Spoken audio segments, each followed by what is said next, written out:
आज हम आपके सामने एक बड़े मुद्दे को लेकर के आए हैं। ये एक ऐसा मुद्दा है जिस पर शायद ही अब तक किसी की नजर गई होगी। मामला ये है कि आरक्षण को लेकर हाईकोर्ट से सुप्रीम कोर्ट तक कई केस लगे हैं। द सूत्र लगातार आपको खबरें दिखाता भी आया है। कभी आप ओबीसी आरक्षण को लेकर कोई खबर सुनते हैं तो कभी ईडब्ल्यूएस आरक्षण को लेकर, तो कभी किसी भर्ती में हॉरिजॉन्टल और वर्टिकल आरक्षण में जो गलतियां हो रही हैं उनकी खबरें सुनते रहते हैं।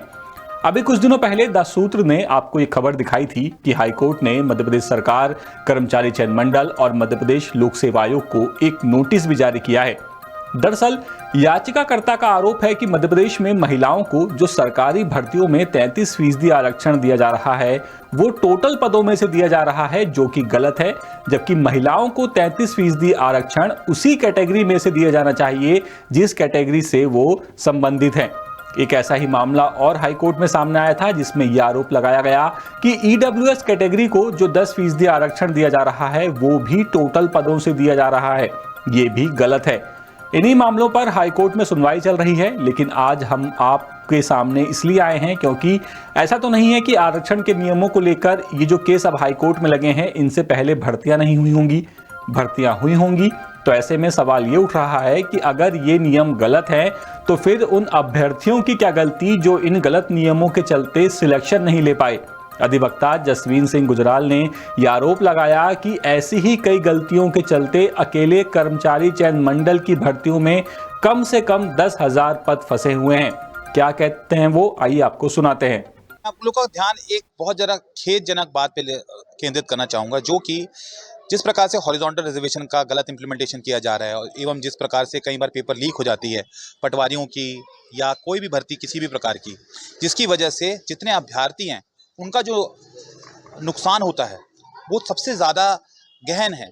जिस प्रकार से कई लोग ओवर एज हो चुके होंगे आज की डेट में, कि जिस प्रकार से कितने सारे मेल कैंडिडेट्स होंगे जो रॉन्गफुल इंप्लीमेंटेशन हॉरिजॉन्टल रिजर्वेशन की वजह से मेरिट लिस्ट में आने के बावजूद भी एडमिट नहीं हो पाए होंगे।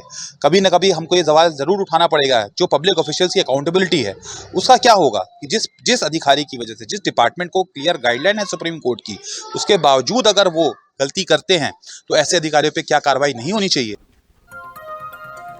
अब ऐसा तो नहीं है कि भर्तियां सिर्फ कर्मचारी चयन मंडल कराता है, मध्य प्रदेश लोक सेवा आयोग भी भर्तियां करवाता है और इसके अलावा एमपी ऑनलाइन के जरिए भी कभी कभी कई भर्तियां होती हैं।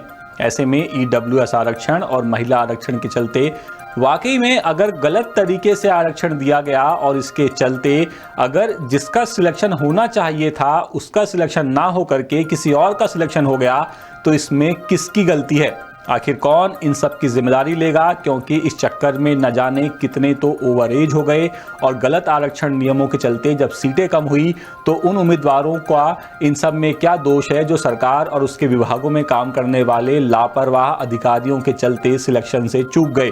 ओबीसी आरक्षण का मामला तो चलिए ऐसा मामला है कि 14% आरक्षण देना है या फिर 27% आरक्षण देना है, इस पर बहस हो रही है।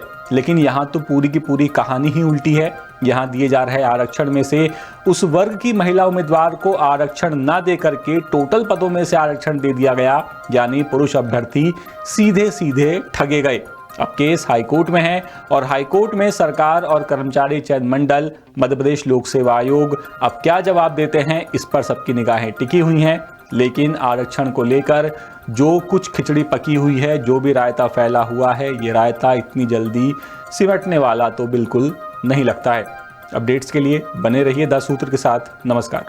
लेटेस्ट, इन्वेस्टिगेटिव और इन डेप्थ खबरें देखने के लिए ज्वाइन कीजिए द सूत्र का व्हाट्सएप चैनल, सब्सक्राइब कीजिए यूट्यूब चैनल, लाइक कीजिए फेसबुक पेज और पढ़ते रहिए वेबसाइट www.dasootra.com।